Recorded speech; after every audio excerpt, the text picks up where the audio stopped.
Another year, another iPhone lineup, and this year, frankly, was a doozy. In contrast to the last couple of years, which I have lamented as being pretty underwhelming, this year we actually do have some meat to sink our teeth into. But I want to focus today on the subtext, the between the lines, and the little details that Apple didn't really give a lot of airtime to in their announcement, because I think there's a lot of really fascinating and debatable choices that were made this year. So let's get into them, frankly. And the first place that I want to start as just a little tidbit is that a lot of today's reveal videos seem to be shot practically. For the past couple of years, Apple has mainly been relying on rendered reveal videos, but certainly for the iPhone Pro lineup this year, almost all of that reveal video was practical. You can tell by the lighting and the specular details that these are in-camera shots. And in fact, a little tidbit that I picked up on was when they reveal the battery and it swings down into the device, you can actually see for a split second that they're not synced up because this is a different layer that's been cut out and overlaid over the shot of the iPhone's frame. And I have to say, I do really appreciate when people will go that extra mile to shoot things practically and give that video that a little bit more grounded feeling. So of course, the big story for this year is the iPhone 17 Air and Pro, but I have to say, I was pleasantly surprised by the regular iPhone 17 as well. The new Ceramic Shield 2 on the front, an A19 chip, we have significantly better battery life, 48 megapixel ultra wide, and that new front-facing center stage camera, as well as 256 gigabytes of storage, all at the same starting price. Even though this thing looks pretty much the same as an iPhone 16, that's a pretty good suite of upgrades. There's a lot of good stuff to go around, so let's dive into everything right after a word from today's video sponsor. Today's video is sponsored by Taurus. Their new FlexLine charger features 67 watts of power and a retractable cord for maximum portability and minimum tangleability. This little guy is absolutely perfect for traveling. With a magnetic USB-C tip, the plug lays flush to make the package as neat and tidy as possible. This means it slips easily into your bag with no tangled mess. Then smoothly pull out the cable to any desired length and pull again to retract. Plus, FlexLine charger has an additional USB-C port for dual device charging. It has plenty of power to charge your phone and MacBook at the same time. Smart temperature control chips manage power output, and they can detect connected devices to intelligently manage power to each port. As somebody who travels a lot, I'm always trying to find the right charger on the go, and this, I think, is a really compelling option. So, to learn more about Taurus and the FlexLine charger, check out the link in the description down below. A big thanks to Taurus for sponsoring, and now let's get back to the video.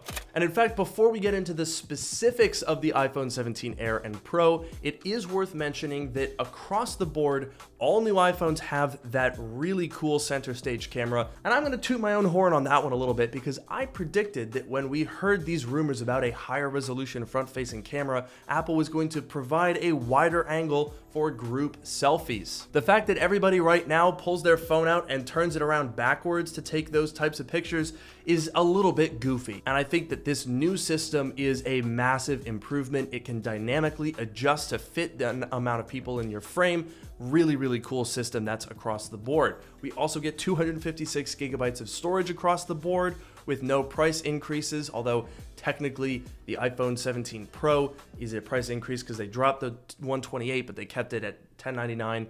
You know the drill, it's Apple math. So let's kick things off with the iPhone 17 Air. I have to say, this is probably the phone that I'm most excited about. I was a little bit worried about some of its features or lack thereof, and that some of that does remain. However, it does look a lot better than I expected. I don't think many of us predicted that it was going to have a titanium frame, much less a polished titanium frame. Now, maybe I'm just saying that because the Pros this year are a little bit chopped. But I do think that the 17 Air looks very nice. However, the camera plateau, as they're calling it, is quite substantial. And from some of the angles in Apple's press releases, it looks a little bit goofy. From the back, it also kind of has a bit of a Cyclops thing going on, and I'm really frustrated that the corner radius of the camera plateau does not match the corner radius of the device. That is going to bother me. But overall, what we have is a 6.5-inch, 5.6 millimeter thin device with titanium side rails, ProMotion display, an A19 Pro chip, although with one fewer GPU core than the Pros, Ceramic Shield 2 on front and back, and a single camera on the front, although Apple calls that a dual camera system because it can zoom in 1 and 2x. But what I think they did really well with the 17 Air is it doesn't feel like a weird placeholder device. At $999, the 17 Air is $100 more expensive than the outgoing 16 Plus, but whereas that was just a larger version of the standard phone, this feels like it delivers on a pretty strong statement of purpose. That being said though, I am still concerned about some of the things that have now been confirmed from the rumor cycle. For example, on Apple's specifications page, we learned that in fact this does not have stereo speakers. There is only microphones along the bottom of the device. That might be a bit of a challenge, especially as more and more people use their iPhone speakers out loud every day. And the battery life definitely seems to be a sore spot because Apple kind of skipped over it in their keynote. They just said all-day battery life, which doesn't really mean anything. Apple's comparison tool does provide us some insight to how this battery should stack up, though it is worth noting that they only provide video playback and streamed video playback as their benchmark. So I would take all of these numbers with a grain of salt, but what I find interesting is the iPhone Air is rated at 3 hours less than the 17 for video playback, but 5 hours less for streaming. You'll also notice that going from video playback to streamed will cost you 3 hours of battery on the 17, 3 hours of battery on the 17 Pro, but again, 5 hours on the Air. But let's pull up the iPhone 16 Pro for this comparison for a moment, because this is a really interesting one. They claim that it's exactly the same. Now, if that were to be the case and the iPhone Air is in fact the same as a 16 Pro, that honestly wouldn't be the worst thing in the world. I mean, plenty of people use those phones every day. But let's dive inside of these phones. Both the iPhone Air and the iPhone Pro this year are using the A19 Pro chip. There's one extra GPU on the Pro line, but the fundamentals are pretty similar, and honestly, I think this is a more interesting update than Apple led on. For example, in the 6-core CPU, this time we're now getting improved front-end bandwidth and improved branch prediction. These are not the type of things that Apple typically highlights, but where things really kick into high gear is on the GPU side. The new GPU has 2nd generation dynamic caching, better math rates, and unified image compression, as well as, crucially, neural accelerators on each of those GPU cores. And they're saying that means 3 times the peak compute power compared to A18 Pro. It shows itself in performance across the board, whether it's AI or gaming. In the iPhone 17 Pro segment, where they talked about the A19 Pro, they're claiming 40% better sustained performance compared to the A18 Pro from just a year ago. That's pretty crazy for a GPU with the same amount of cores. But what I think is most interesting about the A19 Pro is as a preview for what we're probably going to get in the upcoming M5 generation of Apple Silicon. As usual in the iPhone, extra performance is kind of like a, okay, cool, but you know, they're all really fast.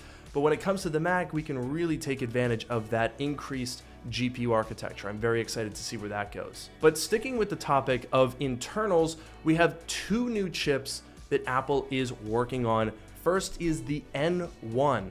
This is their new networking chip that enables Wi-Fi 7, Bluetooth 6, and Thread support. And of course, being based on Apple Silicon, we can assume that it's going to be significantly more power efficient than the previous chips that were used. We also have an update that a lot of people anticipated from earlier this year when the iPhone 16e came out with the new C1 cellular modem. Well, guess what? Just 6 months later, we now have the C1X, which is apparently twice as faster than the C1. Which makes you wonder, why didn't they call it the C2? But anyway, they claim it uses 30% less energy than the 16 Pro's modems, and that probably contributes to why the battery life on the 17 Pro this year is so much better than the 16 Pro. And in fact, let's now switch gears to talk about the iPhone 17 Pro, because, well, this year, it's a little bit interesting, okay? We've wanted a design change for the past several generations, and look, we got it, but it's a little bit controversial. Before I tell you guys what I think, Go down in the comments and let me know what you think of the iPhone 17 Pro design and colors. Okay, now that you've done that, dude, I think it's kind of chopped. Uh-oh. I'm very curious about the design, and I think there's interesting features, don't get me wrong, but visually, it's a little tough.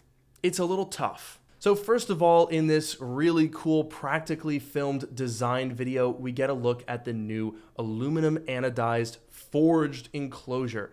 This is, well, it's an interesting choice. That orange certainly is striking, and I am definitely going to miss titanium. However, this is the first unibody iPhone, and it represents the first time that we've had an iPhone that isn't just all glass on the back in 8 years. But the most striking part about this new design, and that applies to the Air as well, is that Apple is redesigning the logic board. If you look inside any iPhone from the past couple of years, the layout is all pretty much the same. Some of them have an L-shaped, some of them have a rectangular battery, but they all have a logic board that runs lengthwise down the side of the phone opposite the cameras. That layout has been around for many, many years now, but with this new larger camera plateau, Apple is squeezing a lot more of the phone up there. It's not just a camera bump anymore, that's kind of like the phone bump at this point. Take a look at the iPhone Air, for example. They basically showed the entire guts of the phone live in that camera plateau. And that means a couple of different things. Number one, the battery in the Pros this year is gargantuan.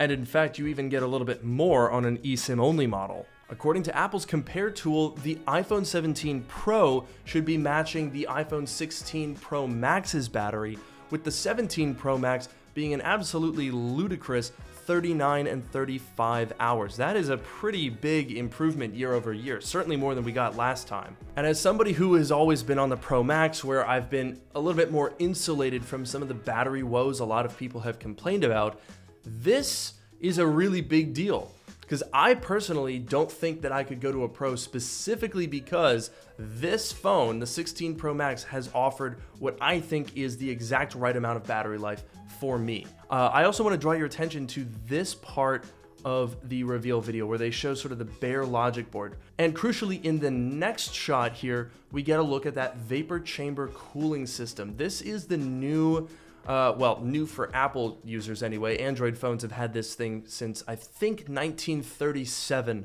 but this new cooling system works in tandem with the aluminum case to dissipate heat a lot more efficiently, which again will probably help with battery life. But the vapor chamber cooling system is also where there's a little bit of confusion, at least for me. I don't know, maybe you guys have a more clear understanding of this, but if we look at this shot, this seems to indicate what you would see if you take the screen off. You can see there's no camera bump, it's open all the way around. So this is probably the front of the device, and you can see the top of that vapor chamber cooling system right there. And similarly, if we go back to that previous render showing the A19 Pro, up at the top of the screen, you can see the dynamic island, and there's the Face ID and the camera and stuff like that. So this is also the front of the phone.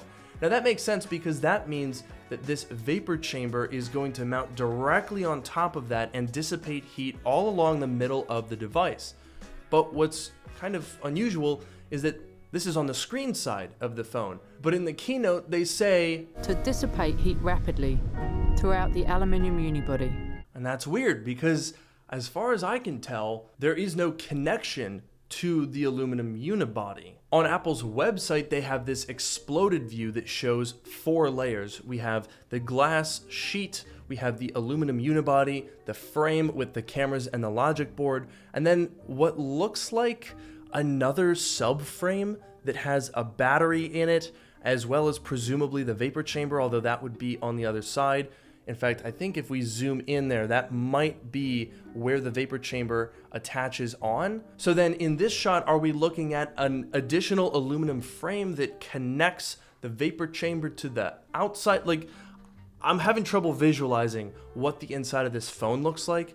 And I also am having trouble figuring out how they've mounted the battery, because the exploded view kind of makes it look like the battery is on a frame with the vapor chamber. And in fact, if we look at that shot of the unibody frame, you'll notice that big cutout for where the Qi wireless charging goes, and obviously adhesive will go on top of this for the glass. But where does the battery mount? In the iPhone 16 Pro, it mounts to the middle of the phone, because that thing's kind of a sandwich. The battery goes on one end, the screen goes on the other end, and then glass on both sides. So I don't know.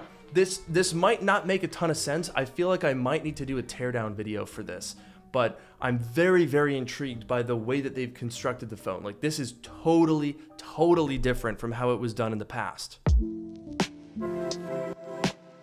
But now we got to talk about cameras, because this is somewhere that I felt a little bit underwhelmed this year.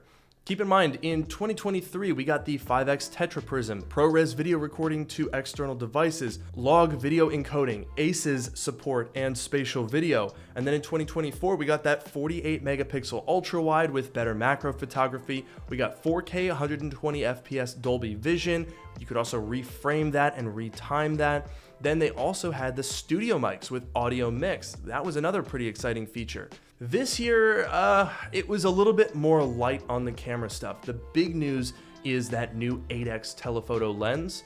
But what I find really interesting about that is, because Apple is now going to 48 megapixel sensors all around, we have triples of the 48 megapixels. Actually, I have triples of the Barracuda. I have triples, right? If I don't have triples, then the other stuff's not true. That means that the 8x optical zoom is being delivered by punching in on that sensor in the same way that the Fusion camera works. So that means that technically the optical zoom, which is now 4x, has kind of gone down in a way.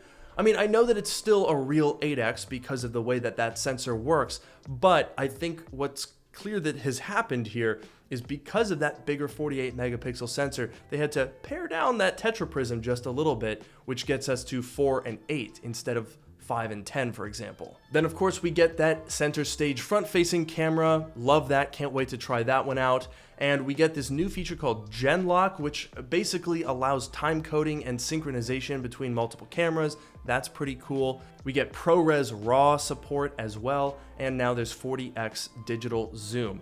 So clearly a lot of the features revolve around that third 48 megapixel sensor, but apart from that, this is a light year for camera stuff on the Pros, which I had been getting used to as a staple of iPhone announcements. They were doing some absolutely incredible stuff. So I'm sure next year we'll get some more features as well, but this year I was a little underwhelmed by the cameras. So there you have it. That is what's new and what was between the lines of Apple's announcement. I always enjoy kind of diving into and inferring things based on what Apple says. And I hope you guys enjoyed this video. Let me know if there's anything I missed. Let me know if there's anything that you learned today by watching this video. And of course, don't forget to like, comment, subscribe. It's a busy month, lots of videos yet to come. Don't forget to subscribe, like, comment, do all the things. I'll see you guys in the next one.